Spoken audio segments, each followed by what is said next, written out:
ये कहेंगे पाकिस्तान में हिंदुओं को खाने को रोटी नहीं मिल रही, जैसे यहाँ के हिंदुओं को तो दाल मखनी और शाही पनीर दे रहे रोज डेली है ना। ये अपने हिंदुस्तान के हिंदुओं को नहीं देख रहे, लेकिन इनको पाकिस्तान का हिंदू नजर आ जाता है। जब भाजपा के नेता वोट मांगने के लिए घर घर आएंगे तो अब की बार इनका स्वागत फूल की माला से नहीं, उत्तर प्रदेश की तमाम जनता, उत्तर प्रदेश के किसान एक जूते की माला तैयार करके रखेंगे। और जैसे ही आएंगे बीजेपी के नेता पाएंगे योगी आदित्यनाथ की तो कुर्सी जाने वाली है, वो फिलहाल कुर्सी बचाएं, अपनी पीठ बाद में थपथपाते रहेंगे। हाँ, कुर्सी बचा ले तो वो बड़ी बात है। एक एक्टर को रोने के लिए ग्लिसरीन की जरूरत होती है, लेकिन प्रधानमंत्री मोदी जी बिना ग्लिसरीन लगाए रो जाते हैं, हर जगह रो जाते हैं, और ये इनकी पुरानी नौटंकी है। रोने से कोई समाधान थोड़ी है। अरे आपको प्रधानमंत्री बनाया है, किसी और की सरकार होती तो आपका रोता हुआ समझ में भी आता है। सरकार आपकी है, प्रधानमंत्री आप हैं, तो आप खुद क्यों नहीं कुछ करते, क्यों रोकर दिखाते हैं? आपसे कुछ हो नहीं पा रहा है क्या जो आप रोकर दिखाते हैं? एक चाय वाले से बेहतर इस देश का किसान कुर्सी को चला सकता है और देश को चला सकता है, और देश को चलाया भी है। अभी यूपी के अंदर एक मुद्दा बहुत गरमाया हुआ है, धर्म परिवर्तन लेकर। लगभग 1000 परिवारों का धर्म परिवर्तन किया जा रहा है। क्या लगता है कि सब कुछ यूपी चुनाव आ रहा है इसलिए ये मुद्दा उछाला जा रहा है, क्या है पूरी राय? यूपी चुनाव है तभी ये धर्म परिवर्तन के जो तमाम तरीके के धर्म के राजनीति के मुद्दे हैं वो आपको सुनाई देंगे, वरना इससे पहले आपको कोई जाति धर्म का मुद्दा सुनाई नहीं देगा इस देश के अंदर। अभी आप देख लीजिए, यूपी चुनाव से पहले कोई धर्म परिवर्तन का मुद्दा नहीं था, कोई जाति का मुद्दा नहीं था, लेकिन जैसे जैसे चुनाव करीब आ रहा है आपको धर्म का मुद्दा भी दिखाई देगा, हिंदू और मुस्लिम का भी मुद्दा सुनाई देगा, कास्ट, रिलीजियन, जाति और धर्म तमाम मुद्दे आपको सुनाई देंगे। 4 साल से सत्ता में योगी आदित्यनाथ जी भूल गए थे, वो उनको अभी याद आया, क्योंकि उनको पता है कि वोट मिलना है नहीं, वोट किस नाम पे हासिल करें। तो उसी लिए उन्होंने एक ये प्रोपोगंडा तैयार करा है, और वो प्रोपोगंडा है इनका अब की बार ये इस तरीके से ये हिंदू और मुस्लिम करके जैसे भी करके वोट को हासिल करेंगे। और ये जनसंख्या नियंत्रण का कानून इन्हें 4 साल से याद आता नहीं है, क्योंकि 4 साल से तो योगी जी वहाँ बंगाल चुनाव में बिजी हो जाते हैं, कभी बिहार चुनाव में बिजी हो जाते हैं, तो कभी योगी आदित्यनाथ जी हनुमान जी की जाति बता देते हैं, कभी उनको आदिवासी बता देते हैं, तो कभी उन्हें दलित बता देते हैं। तो 4 साल से तो ये इन्हीं कामों में व्यस्त थे, और जो बचा कुचा समय था उसमें ये नाम बदलते गए स्टेटों का। तो अब अगर इनको काम करने की याद आई है और हिंदू मुस्लिम करने की याद आई है तो इन्हें 4 साल के बाद याद आई है, क्योंकि इनको नज़र आ गया कि उत्तर प्रदेश की जनता इन्हें पूर्ण रूप से नकार रही है, तो वोट कैसे हासिल किया जाए, उसके लिए ये प्रोपोगंडा अपना। पाकिस्तान तो बिल्कुल नज़र रखेगा, पाकिस्तान भी नज़र रखेगा, क्या पता बिरयानी सप्लाई करे पाकिस्तान यूपी चुनाव में, ये भी हो सकता है। अभी चाइना भी नज़र रखेगा, देखते जाइए, अभी देखते हैं क्या क्या होगा। अभी चुनाव नज़दीक आ रहे हैं। आप अक्षरधाम मंदिर पे हमला, उरी हमला, पठानकोट हमला, संसद पे हमला, इनकी डेट मिलाइए और चुनाव की तारीख मिलाइए। देश इस बात से ही परेशान है कि इस देश में चुनाव के समय पे ही क्यों हमले होते हैं, चुनाव के समय पे ही क्यों आतंकवादी घटनाएं होती हैं, ना उससे पहले होती हैं ना उसके बाद में होती हैं, चुनाव के समय पे ही होती हैं। आखिर ऐसा क्यों? क्या कि आखिर पाकिस्तान को हमारे देश के चुनाव से क्या फ़ायदा? और आज भी हमारे देश की तुलना पाकिस्तान से करते हैं, जबकि बांग्लादेश जिसको बनाने वाले हम हैं, 1972 में हमने बांग्लादेश को बनाया, 1971 में हमने बांग्लादेश को बनाया, और उसके बाद बांग्लादेश को बनाने के बाद आज बांग्लादेश हमसे आगे है, उसकी इकोनॉमी, उसकी जीडीपी हमसे आगे है। लेकिन आप हिंदुस्तान को देख लीजिए, क्योंकि हमारे देश की तुलना ही पाकिस्तान से की जाती है, हमारे देश की तुलना ना अमेरिका से की जाती, ना चाइना और जापान से की जाती। 98% की आबादी वाला इजराइल और 133 करोड़ की आबादी वाला हिंदुस्तान, 133 करोड़ की आबादी वाला हिंदुस्तान आज आपको पता है किससे हथियार खरीदता है? वो खरीदता है 98% की आबादी वाले इजराइल से। आखिर ऐसा क्यों? उसके पीछे का रीज़न ये है कि हमारे देश के नेताओं ने इस देश को इतना खोखला कर दिया, इस देश की दीवारों को इतना खोखला कर दिया कि ये वापस से इस हिंदुस्तान को गुलाम बना देंगे। राम के नाम पर इन्होंने घोटाला कर दिया। और आप अगर यूपी की बात करते हैं तो मोदी जी के संसदीय क्षेत्र बनारस को भूल जाएंगे क्या? आज मोदी जी के संसदीय क्षेत्र अगर बनारस आपको जाना है तो आपको उसके लिए गाड़ी की ज़रूरत नहीं है, बाइक की ज़रूरत नहीं है, आपको तैर के जाना पड़ेगा, क्योंकि वहाँ पर 4 बाल्टी पानी की गिर जाए तो बाढ़ आ जाती है। अभी आपने देखा पूर्व IAS ने वहाँ पर उत्तर प्रदेश के मुख्यमंत्री को लेकर तंज कसा है कि आप इंद्रदेव के ऊपर मुकदमा कर दें, क्योंकि इस देश की सरकार जो है वो लगातार बात करती है हिंदू मुस्लिम पर, वो बात करती है जाति और धर्म पर, और इनके पास ना कोई मुद्दा बचा था और ना वोट किस नाम पर मिलेगा। मांगिए किसान के नाम पर वोट, मांगिए शिक्षा के नाम पर वोट, मांगिए स्वास्थ्य के नाम पर वोट, मांगिए बेरोजगारी के नाम पर वोट, देखिए आपको मिलेगा या नहीं मिलेगा। एक बार कह के देखिए बीजेपी से किसी भी राज्य में चुनाव लड़ ले शिक्षा, स्वास्थ्य और बेरोजगारी के नाम पर। अगर इनके कैंडिडेटों की जमानत ना जब्त हो जाए ना, तो आप नाम लिख के ले लीजिएगा मुझसे। और आपको बता दूं कि इस बार उत्तर प्रदेश के अंदर कोई हंगामा नहीं होगा, कोई शोरगुल नहीं होगा। जब भाजपा के नेता वोट मांगने के लिए घर घर आएंगे तो अब की बार इनका स्वागत फूल की माला से नहीं, उत्तर प्रदेश की तमाम जनता, उत्तर प्रदेश के किसान एक जूते की माला तैयार करके रखेंगे। और जैसे ही आएंगे बीजेपी के नेता, कुछ नहीं करना है इनके साथ में, वो जूते की माला उतारनी है और इनके नेताओं के गले में पिना देनी है। बस इनका स्वागत अब की बार जूते की माला से करना है, ताकि ये शर्मिंदा होकर खुद देश को छोड़कर चले जाएं। 7 महीने के दौरान हमारे देश के कम से कम 500 से ज़्यादा हमारे किसान भाई जो हैं वो शहीद हो चुके हैं। ये 500 से ज़्यादा शहादतों के चलते आपको लगता है कि इस देश का किसान अब बॉर्डर से हटने वाला है? दूसरी बात, जो लोग कहते हैं, जो नेता कहते हैं कि किसान को यहाँ पर पैसों में लाया गया है, तो इन बुजुर्गों को खरीदने की औकात किसी सरकार की, किसी नेता की नहीं है जो इनके ज़मीर को खरीद सके। ज़मीर मर गया है तो इस देश के नेताओं का, उन अभिनेताओं का जो योगा का ड्रामा करके दिखाते हैं, लेकिन किसान को लेकर उनके मुंह से, उनकी हलक से आवाज़ नहीं निकलती, जैसे उनकी हलक में सत्ता की दलाली का फेविकॉल अटक गया हो, जो उनके मुंह से आवाज़ नहीं निकलती। और आपने कहा किसान की ओर ध्यान नहीं दे रही, तो किसान की ओर अभी नहीं ध्यान दे रही है, बिल्कुल नहीं दे रहे, क्योंकि ये वो दिन भूल गए जब इस देश के अंदर अमेरिका से सड़ा हुआ PL गेहूँ आता था, जिसे खाकर इस देश की जनता बीमार पड़ जाती थी, मर जाती थी। तब भारत देश ने नारा दिया, जय जवान जय किसान का नारा, कि भूखे मर जाएंगे लेकिन इसी देश में अनाज पैदा करेंगे, इसी देश का अनाज खाएंगे। लेकिन आज इस देश की सरकार वापस से वो दिन दिखा रही है कि हमें विदेश से अनाज लेना पड़े। लेकिन ये जो बुजुर्ग जो खड़े हैं, ये सिखा रहे हैं हमें कि किस तरीके से जब बात अपने देश की हो, अपने देश की मिट्टी की हो, अपने हक और अधिकार की हो, तो किस तरीके से लड़ाई लड़ी जाती है। जैसे इन्होंने अंग्रेजों से लड़ाई लड़ाकर हमारे देश की ज़मीन को बचाया, अब की बार ईस्ट इंडिया पार्ट 2 की सरकार से, यानी भारतीय जनता पार्टी से, अपने देश की ज़मीन को आज़ाद कराने की बारी है। और हमें पूर्ण रूप से यकीन है कि इस लड़ाई में अगर जीत होगी तो इस देश के किसान की होगी। उत्तर प्रदेश के अंदर ये नए नए चौंचले आम बाप हैं इलेक्शन से पहले।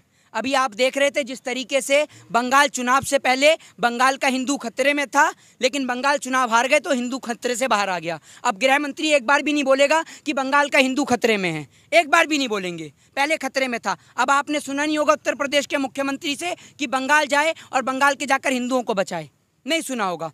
ये बात करते हैं, अपने हिंदुस्तान के हिंदू नहीं दिख रहे इन्हें, ये बात करेंगे पाकिस्तान के हिंदुओं की। ये कहेंगे पाकिस्तान में हिंदुओं को खाने को रोटी नहीं मिल रही, जैसे यहाँ के हिंदुओं को तो दाल मखनी और शाही पनीर दे रहे रोज डेली, है ना। ये अपने हिंदुस्तान के हिंदुओं को नहीं देख रहे, लेकिन इनको पाकिस्तान का हिंदू नज़र आ जाता है। हमारी मोदी जी से निवेदन है कि मोदी जी आप इस्तीफ़ा दे दीजिए, उसके बाद आप चाहे पाकिस्तान में बिरयानी खाइए, चाहे चाइना पे झूला झूलिए, चाहे आप अमेरिका घूमिए, चाहे आप जापान घूमिए, चाहे आप रसिया घूमिए, लेकिन आप इस्तीफ़ा दे दीजिए। पहली बात तो देश के लोगों को, देश के प्रधानमंत्री जी के आंसुओं की नहीं, ऑक्सीजन, बेड, वेंटिलेटर और दवाइयों की ज़रूरत है। हाँ, प्रधानमंत्री जी के रोने से किसान के खेत में यूरिया नहीं पहुँच जाएगा, प्रधानमंत्री जी के रोने से कृषि काले कानून वापस नहीं हो जाएंगे, और प्रधानमंत्री जी का तो काम ही रोना धोना है। एक एक्टर को रोने के लिए ग्लिसरीन की ज़रूरत होती है, लेकिन प्रधानमंत्री मोदी जी बिना ग्लिसरीन लगाए रो जाते हैं, हर जगह रो जाते हैं, और ये इनकी पुरानी नौटंकी है। रोने से कोई समाधान थोड़ी है। अरे आपको प्रधानमंत्री बनाया है, किसी और की सरकार होती तो आपका रोता हुआ समझ में भी आता है। सरकार आपकी है, प्रधानमंत्री आप हैं, तो आप खुद को क्यों नहीं कुछ करते, क्यों रोकर दिखाते हैं? आपसे कुछ हो नहीं पा रहा है क्या जो आप रोकर दिखाते हैं? आपको पता है उसमें 25% वैक्सीन, 75% वैक्सीन फ्री में लगाई, 25% वैक्सीन जो है उसमें लोगों ने पैसा देकर वैक्सीन लगवाई है, जिसमें 700 रुपये से लेकर 1100 रुपये से लेकर 3000 रुपये तक की वैक्सीन लगवाई, और जिसको लेकर ये लोग इतना बड़ा ढोल पीट रहे थे। अभी कल योग दिवस के अवसर पर भारतीय जनता पार्टी के सारे लुप्त नेता, गुमशुदा की तलाश के जिनके पोस्टर लगे हुए थे, वो सारे के सारे नजर आ गए।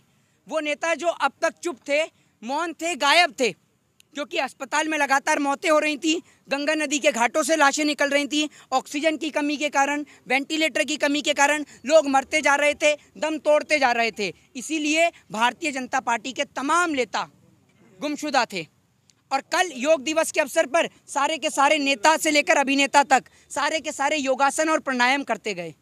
कल जब मैं रात को टेलीविज़न देख रहा तो बड़ा मुझे दुख हुआ, और इस बात का बड़ा दुर्भाग्य है ये इस देश का कि we are living in 21st century.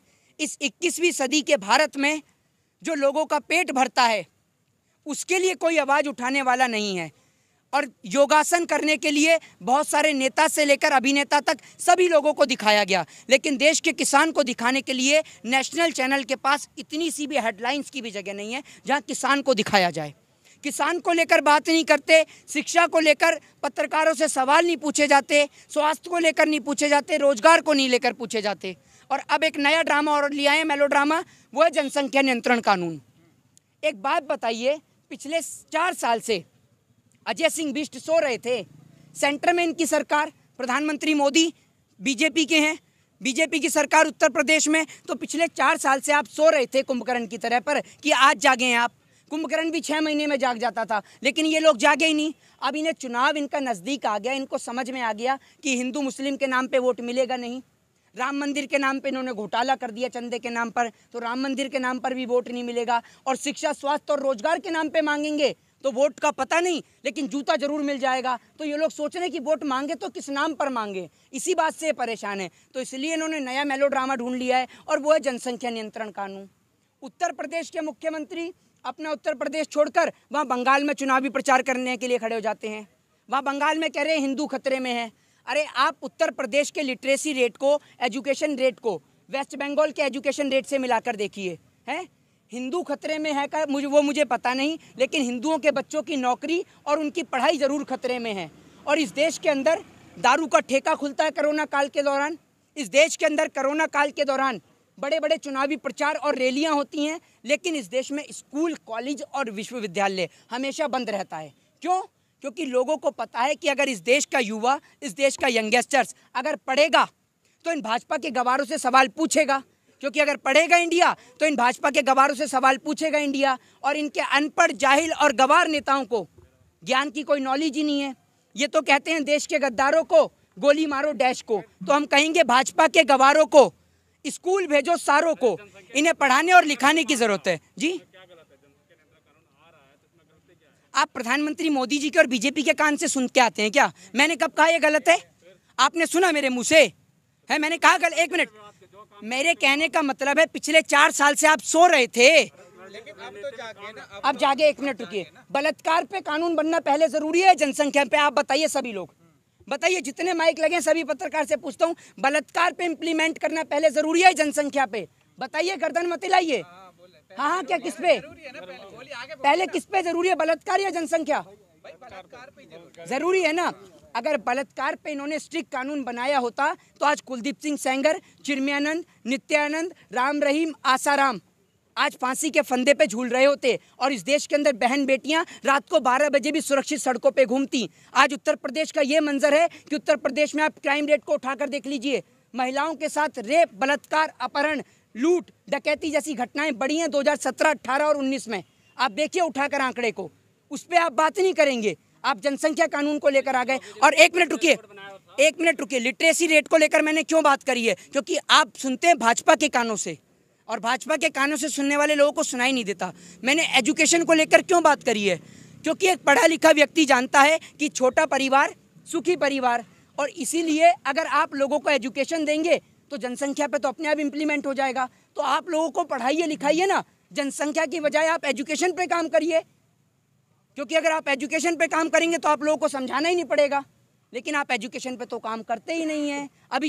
अभी आप उत्तर प्रदेश में चुनाव की घोषणा होने दीजिए, कोरोना ऐसे गायब हो जाएगा जैसे आप समझ लीजिए दूध से मक्खी, वो वाला हिसाब हो जाएगा। अभी कोरोना गायब। पता है इस देश के अंदर किसी से उसका संवैधानिक अधिकार वोट को लेकर बात करना एक कानूनन अपराध है, पता है आपको? फिर भी आप पूछ रहे हैं। तो वो इस देश की जनता का एक कानूनन राइट है कि वो किसी को भी वोट दे, लेकिन वो बीजेपी को वोट नहीं देगी। बीजेपी का सुपड़ा साफ करेगी। किसानों का कहना है जो किसानों के हक में बात करेगा, शिक्षा पे बात करेगा, एमएसपी पे बात करेगा, देश के काले कृषि कानून को रद्द करने की बात करेगा, उसको किसान वोट देगा, वरना नहीं देगा।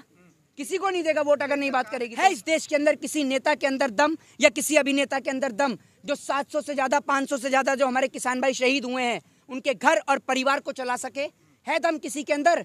कोई नेता बोल के दिखाए। अभी एक किसी नेता की डेथ हो जाने दीजिए आप, उसके लिए लाखों लोग फंड देने के लिए तैयार हो जाते हैं। किसी क्रिकेटर का कुत्ता मर जाए तो इन लोगों के ट्विटर हैंडल चल जाते हैं। लेकिन इतने किसान शहीद हुए, किसी के मुंह से एक आवाज़ नहीं निकली। आखिर क्यों ऐसा? बताइए आप। वो किसान जो कश्मीर से कन्याकुमारी तक लोगों का पेट पाल रहा है, आज उस किसान को यहाँ पर बॉर्डरों पर बैठना पड़ रहा है, गर्मी के अंदर, सर्दी के अंदर, बरसात के अंदर, लेकिन उसकी कोई सुनने वाला नहीं है।